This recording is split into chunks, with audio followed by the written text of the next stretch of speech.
오늘 나누고자 합니다. 용서란 말은 아름다운 말입니다. 그러나 실상 용서한다는 것은 심히 힘들고 괴로운 것입니다. 용서는 오직 피해를 입은 자만이 할 수 있는 일입니다. 제3자는 아무도 개입해서 용서해 줄 수 있는 권한이 없습니다. 유대인만이 600만 유대인을 살해한 독일의 히틀러와 그의 종자들을 용서할 수 있습니다. 아무리 강대국인 미국이라도 미국의 대통령 레이간이 유대인을 대신해서 독일을 용서해 줄 수는 없습니다. 한국인만이 과거 36년간 한국을 강점했던 일본인들을 용서해 줄 수 있습니다. 아무리 소련이 강대국이라도 소련 사람들이 우리를 대신하여 일본 사람을 용서할 권리는 없는 것입니다. 용서하기 위해서는 그 모든 상처 입은 마음을 극복하고 상처 입은 손을 내밀어 자기에게 상처 입힌 자를 용서하는 것입니다. 그렇기 때문에 용서하기 위해서는 미움과 원한을 십자가에 못 박고 나를 죽여야만 용서할 수 있습니다. 이 일을 할 수 있는 사람은 보통 사람은 아닙니다. 용기 있는 사람, 위대한 사람만이 용서할 수가 있습니다. 소인배나 하나님을 사랑치 않은 자는 용서할 수가 없습니다. 그러면 우리는 왜 용서해야 될까요? 눈은 눈으로 갚고 니는 니로 갚고 원수는 원수로 갚아야 될 것인지 무엇 때문에 우리가 용서해야 될까요? 거기에는 예수 그리스도의 깊은 가르침이 있습니다. 첫째로 우리는 용서하는 자에 관한 예수님의 교훈을 알아봐야 되겠습니다. 한 번은 베드로가 예수님께 나와서 이런 질문을 했습니다. 주님, 나에게 범죄한 사람을 7번만 용서해 주면 충분하겠지요. 그렇게 말했습니다. 베드로의 생각에는 자기에게 범죄한 사람을 연속해서 7번 용서해 준다는 것은 인간으로서 할 수 있는 최대의 용서라고 생각했었습니다. 그런데 예수께서 베드로를 가만히 보시고 하신 말씀이 이 사람아, 사람이 범죄하고 회개하고 다시 나오거든 하루에 7번씩 70번을 용서를 해주라는 것입니다. 여러분, 한 사람이 아무리 범죄를 해도 490번 하루 우리에게 범죄하고 회개하고 나오지 않을 것입니다. 여기에서 주님께서는 이런 예화를 들어 말씀하셨습니다. 어떤 임금이 회개를 하게 됐는데 그 부한 사람이 자기에게 1만 달란트 빚을 지게 됐다는 것입니다. 1만 달란트란 미화로 말하면 1천만 불이요, 한국 돈으로 계산하면 약 87억 원 정도의 빚을 진 사람입니다. 그런데 그 빚을 갚으라고 하니까 여러분, 어떻게 한 사람이 87억 정도의 빚을 갚을 수가 있겠습니까? 그래서 사정을 했습니다. 제발 나에게 말미를 주시면 내가 빚을 갚겠나이다. 그런데 임금님이 분노해서 빚을 갚지 못하면 처자를 다 종으로 팔고 있는 재산 다 차압해서 빚을 갚도록 하라. 이 사람이 땅을 치고 통곡을 하고 사정을 하면서 임금님이여, 저에게 말미를 주시면 반드시 갚겠나이다. 하도 간청하게 임금님이 불쌍히 여기셔서 그 돈 전체를 탕감해버렸습니다. 빚을 갚아지 않아도 좋다. 다 탕감한다. 그래서 이 사람이 너무 감사하고 기뻐서 임금님에게 경배하고 밖으로 나왔는데 자기에게 100다나리온 빚진 동료 한 사람을 만났습니다. 100다나리온이면 미화로 20불이고 한국 돈으로 계산하면 약 17,400원 정도가 됩니다. 약 17,400원 정도 되는 동료 한 사람, 자기에게 빚진 사람 만나서 멱살을 잡았습니다. 야, 이 녀석아, 내게 빚진 것을 갚아라. 그러자 그 동관이 손을 비면서 말합니다. 내게 시간을 좀 주십시오. 시간을 주면 내가 반드시 17,400원을 갚겠습니다. 그러자 이 사람 분노해서 말하기를, 나는 내게 시간 줄 수가 없다. 너는 내게 빚지고서 갚지 않았으니 너는 마땅히 형벌을 받아야 된다. 그래서 자기 부하에게 말하기를, 이 사람을 잡아서 감옥에 가두어 넣으라고 했어요. 이래서 17,400원 빚진 사람을 잡아서 감옥에 가둬 넣습니다. 그 처참한 전경을 보고 친구들이 임금님께 고발을 했습니다. 임금님이 그 말을 듣자 분개했습니다. 자기가 간절히 간구하고 울고 몸부림을 치며 용서해달라고 하기에 내가 87억여 원 되는 빚을 탕감해 주었거늘 자기는 마땅히 자기 친구가 불과 17,400원 정도 빚진 것을 용서해 주어야 옳았겠거늘 그렇지 않고 그를 잡아 감옥에 가두었으니 그 악한 죄를 붙잡으느라. 그래서 도로 그 사람을 체포해 왔습니다. 그리고 임금이 말하기를 그 빚을 다 갚도록 옥졸에게 붙이라고 말한 것입니다. 그리고 고통을 주라고 말한 것입니다. 그리고 주님께서 계속해서 말씀하기를 너희가 각각 중심으로 형제를 용서하지 아니하면 내 전부께서도 너희에게 이와 같이 하시라고 말한 것입니다.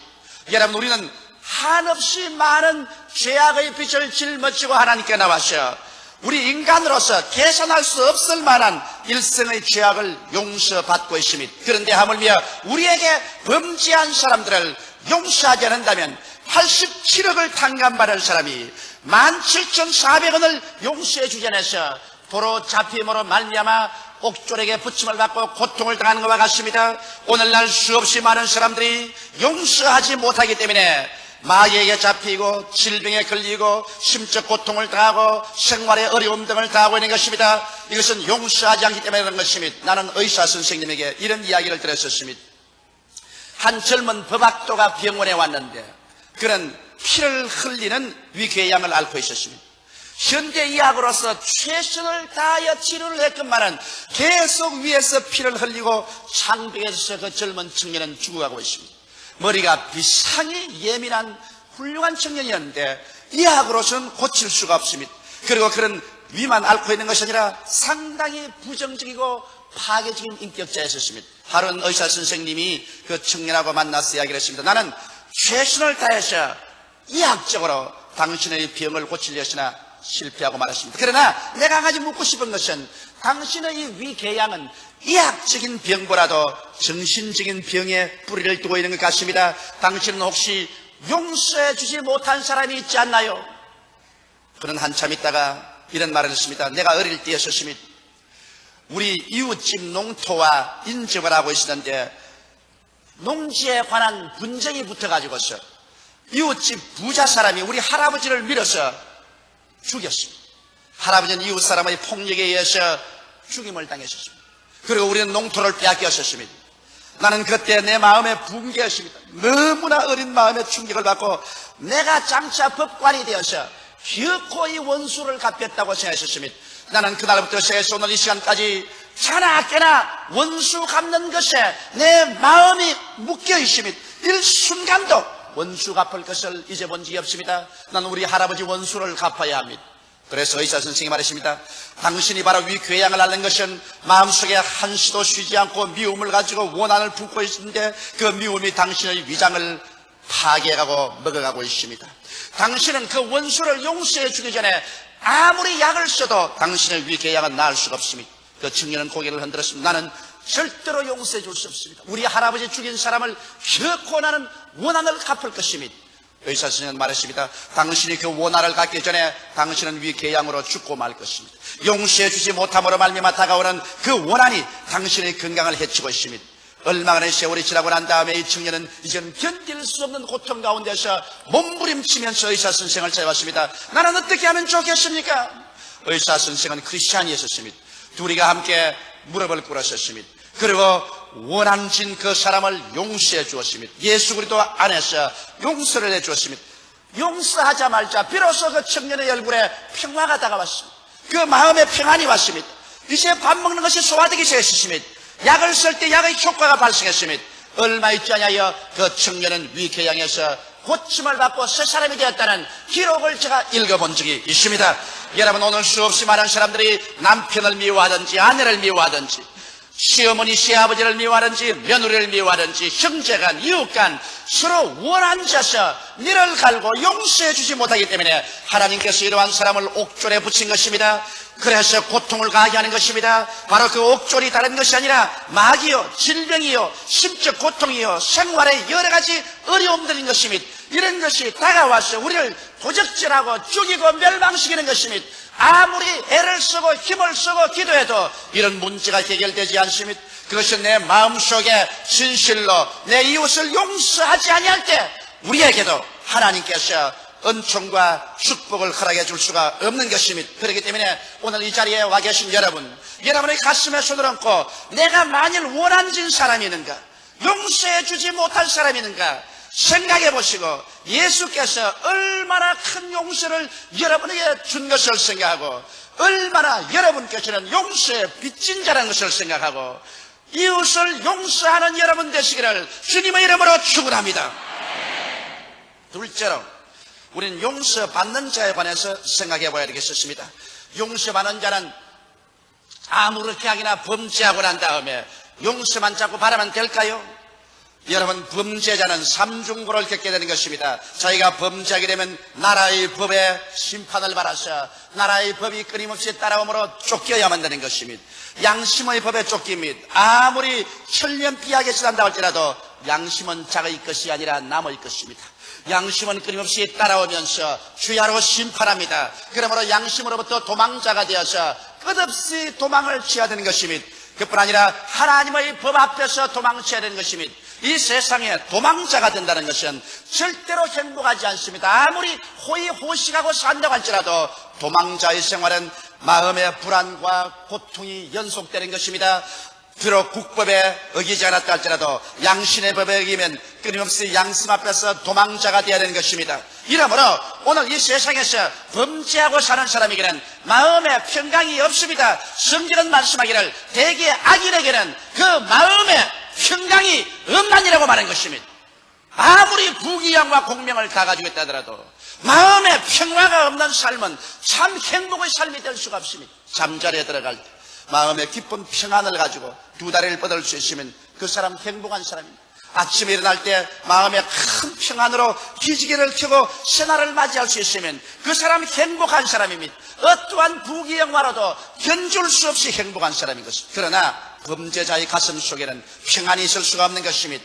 그러면 어떻게 해야 이 범죄자가 범죄에서 노연함을 받을 수 있을까요? 성경 말씀하기를 회개하라고 말하셨습니다. 여러분, 사람이 용서받을 조건으로서는 철저히 자기 자신을 낮추고 죄를 회개하지 아니하면 안 되는 것입니다. 회개 없는 용서란 용서가 될 수 없는 것입니다. 회개라는 것은 자기의 죄악을 다 고백하고 그를 청산해버리는 것입니다. 그리고 그대로 용서받나요? 아닙니다. 용서라는 것은 반드시 보상을 해야 되는 것입니다. 자기가 상처나 손상을 입힌 데 대한 최선의 보상을 해야만 되는 것입니다. 보상 없는 용서라는 것은 아무든지 할 수 있습니다. 실컷 남에게 상처를 입히고 난 다음에 가서 나 잘못했습니다, 용서해 주십시오, 이로써 용서가 되는 것은 아닙니다. 그는 용서의 한 부분인 것입니다. 내가 잘못했으면 잘못한 데 대한 보상을 지불해야 진실한 용서가 되는 것입니다. 옛날에 우리 한국에 와서 일했던 존 스테스라는 선교사님이 제게 이런 이야기를 했었습니다. 그가 하루는 학생 시절에 자동차를 몰고 파킹장에 자동차를 대다가 옆에 있는 자동차를 받아서 자동차가 우그러졌다는 거죠. 그래서 주인이 보지 않은 틈을 타서 그는 신속히 차를 부리고서 도망을 쳐버렸어요. 그러자 그때부터 그것이 마음의 고통이 되었습니다. 그 다음 주일 교회에 나가서 예배를 드렸는데 하나님의 성령께서 무섭게 마음을 꾸셨습니다. 너가 주인이 보지 않는다고 남의 차를 그렇게 옆구리를 받아가지고서 우그러뜨려 놓고 도망을 치면 될 것인가? 너는 그 사람에게는 도망칠 수 있어도 너의 양심과 하나님의 눈길 앞에는 도망을 칠 수가 없다. 그는 정신적으로 번뇌롭고 고통스러워서 그 주인을 찾아가 봤으나 주인을 찾을 도리가 없습니다. 그래서 그는 그 자동차를 고치는 그만한 액수의 돈을 가지고서 불쌍한 사람을 돕기 위해서 교회 긍휼을 베푸는 붓에 그 돈을 지불하고 비로소 마음에 평안을 얻었다. 그런 말을 제가 들어본 적이 있습니다. 제가 서대문에서 아주 어려운 목회를 할 때였었습니다. 그 당시에 우리 성도들은 다 아현동 현저동에 있는 말로 형용할 수 없이 가난한 성도들이었습니다. 생활을 끼니를 잊지 못하는 성도들이 모여서 우리 교회를 이루고 있었습니다. 그러니 그들이 내는 헌금이란 얼마 되겠습니까? 그 헌금으로 우리가 교회를 운영하고 있었는데 가난한 신학생이 한 사람이 있어서 그 신학생을 교회에서 먹여주고 재워주었습니다. 그런데 주일날 그 신학생이 저녁에 우리 교회 헌금 금고를 깨가지고 있습니다. 그날 들은 헌금을 하나도 없이 다 훔쳐서 도망을 쳐버리고 말한 것입니다. 월요일 아침에 오니까 헌금통이 비어지고 금액은 다 사라지고 말았습니다. 그 신학생은 도망을 쳐버렸습니다. 우리는 마음속에 많은 고통을 당했었습니다. 가난한 사람이 엽전 한 푼씩 모아가지고서 모은 그 헌금액을 다 잃어버렸으니 우리의 정신적인 타격과 고통은 말로 다 할 수 없었습니다. 우리 하나님께 울고 부르짖고 기도했었습니다. 그러나 하나님께서는 우리에게 축복을 해주셔서 그런 모든 슬픔을 다 벗고서 잘 살게 되셨습니다. 그런데 몇 년이 지나고 난 다음에 내가 어느 교회 부흥회를 하러 가니까 그 신학생이 나를 찾아왔어. 그는 우리 돈을 다 훔쳐가서 잘 먹고 잘 사는 같이 보였는데 그 옷은 그때보다 더 남루해지셨습니다. 날 찾아와가지고서 싱긋이 웃으면서 하는 말이, 목사님, 그때 돈을 다 훔쳐가서 대단히 죄송합니다. 나는 그 사람 정면을 보고 말했습니다. 여보시오, 당신은 그때 우리 돈을 다 훔쳐가서 이제 와서 죄송합니다 한 말로서 때와 붙일 줄 생각하지만은 당신이 일평생 하나님께 아무리 기도해도 당신은 그 가난한 사람이 내놓은 그 헌금을 도로 가지고 와서 보상하기 전에는 당신의 기도는 절대로 하나님께 상달되지 아니할 것입니다. 왜냐하면 죄의 용서라는 것은 입술로 회개만 한다고 해서 용서되는 것은 아닙니다. 내가 마음으로 통회하고 자부하고 입술로 회개했으면 그만 죄를 지은 대가만 치면 반드시 보상을 해야 되는 것입니다. 국가의 죄를 지었으면 국가에 보상해야 될 것이요, 이웃의 죄를 지었으면 이웃의 죄를 보상해야 될 것입니다. 보상 없는 용서라는 것은, 값싼 용서는 용서가 아닌 것입니다. 여러분, 하나님께서 여러분 우리의 죄를 용서하기 위해서 값싼 용서를 하셨습니까? 그렇지 않으셨습니다. 그러므로 여러분, 우리가 용서를 받지 못할 때는 하나님의 약속하신 축복에서 소외됩니다. 그럼 영혼도 구원받지 못합니까? 그것은 별개의 문제입니다.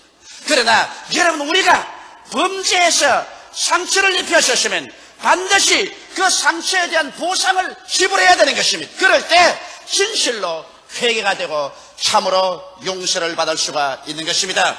그러면 셋째로 제가 말씀을 드리고 싶은 것은 하나님 앞에서 용서란 어떤 것일까요? 로마서 3장 23절에 보면 모든 사람이 죄를 범하였으며 하나님의 영광에 이르지 못하더니라고 말하고 있는 것입니다.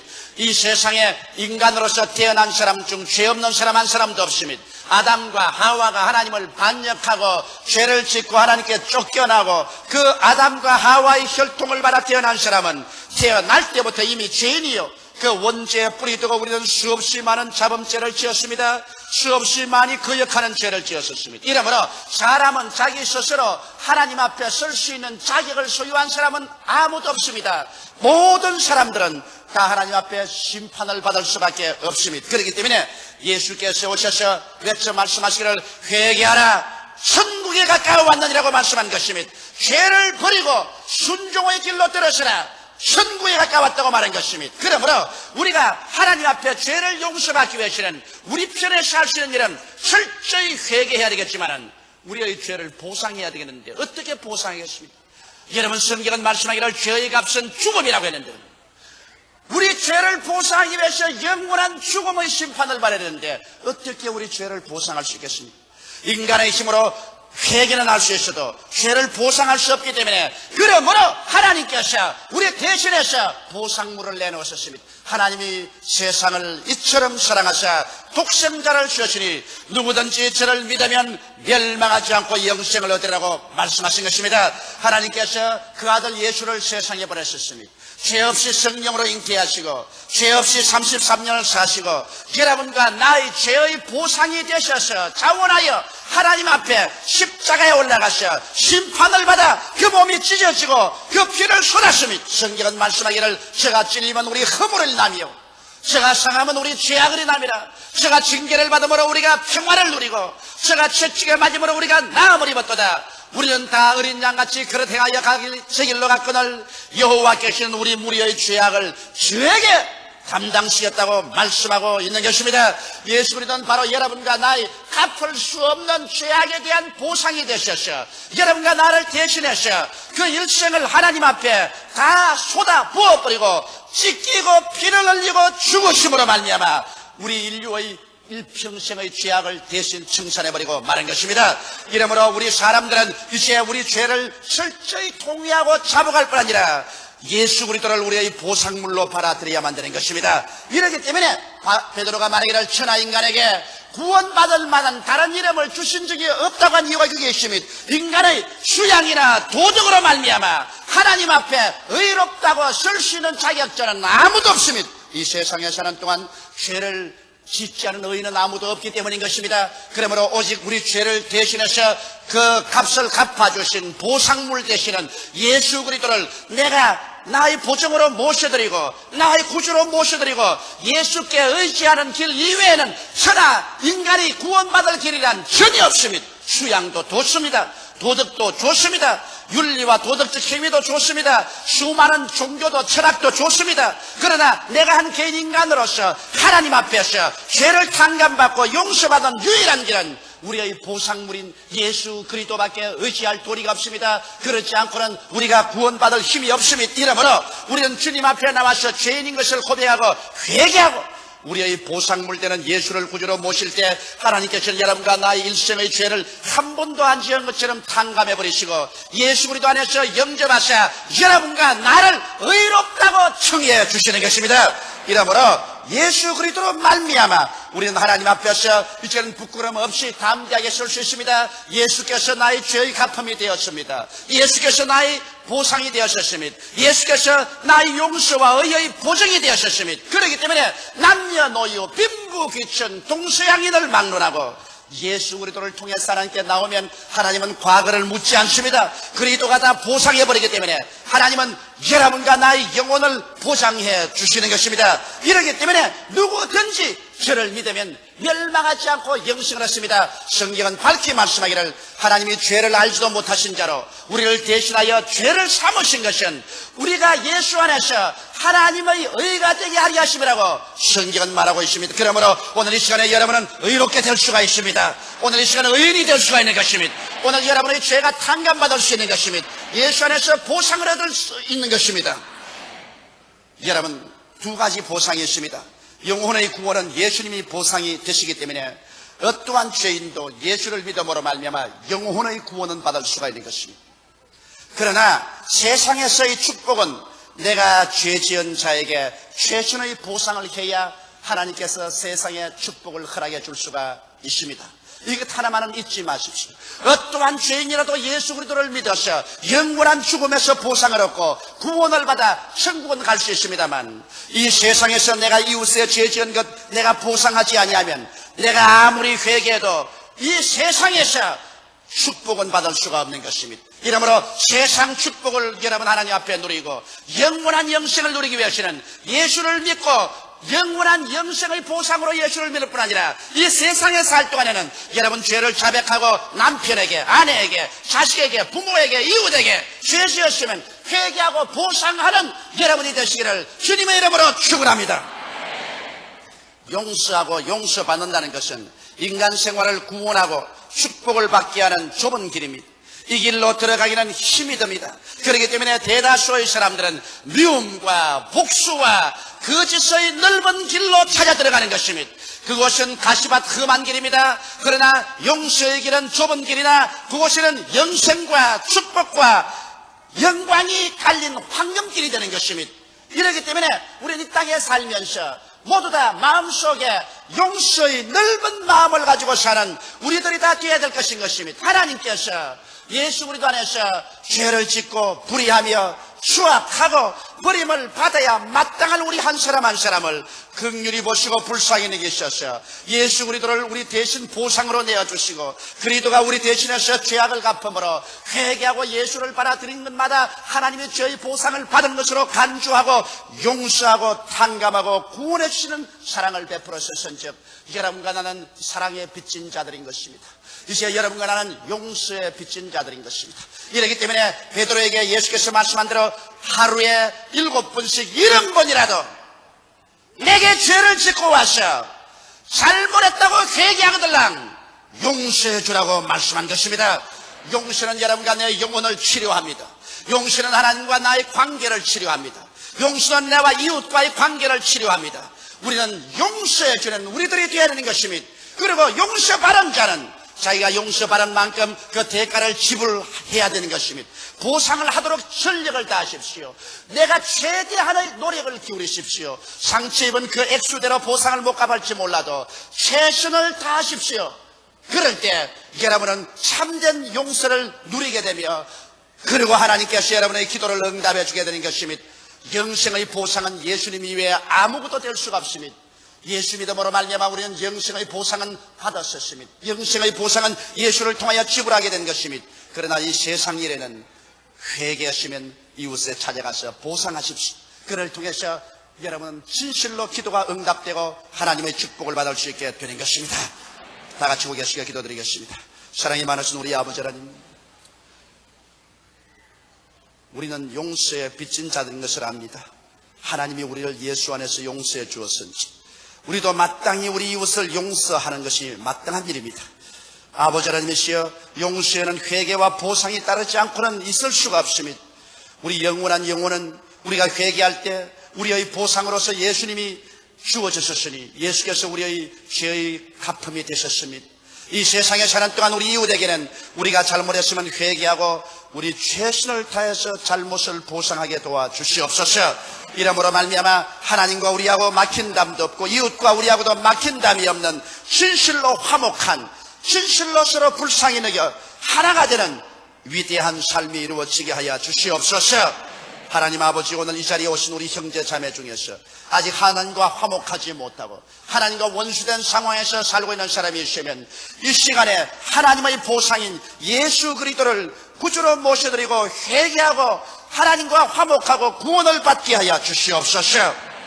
하나님 아버지, 오늘 그리스도의 성찬에 참여하기 전에 내 부부 간에, 내 부모 자식 간에, 이웃 간에, 형제 간에 미워한 것 있으면, 원한진 것 있으면 다 용서하고 성찬에 참여하게 도와주시옵소서.